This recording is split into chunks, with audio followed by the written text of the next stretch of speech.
একের পর এক ছোট ছোট মুখ, যাদের অনেকেই এখনো ঠিকমতো মা ডাকতে শেখেনি।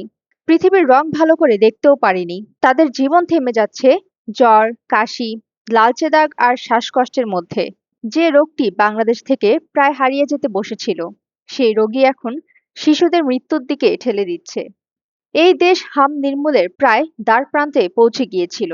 গ্রামের পর গ্রাম, শহরের অলিগলি, স্বাস্থ্যকর্মীরা গিয়ে শিশুদের টিকা দিয়ে এসেছেন।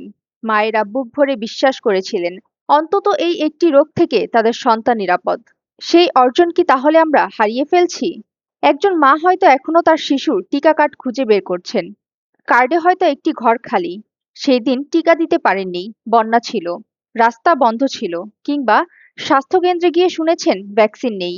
সেই মা হয়তো ভাবেননি সেই ছোট্ট খালি ঘর একদিন তার সন্তানের জীবন আর মৃত্যুর সীমারেখা হয়ে দাঁড়াবে। যাদের অবহেলায় হামের কারণে এত শিশুর মৃত্যু, তারা কি বিচারের আওতায় আসবে?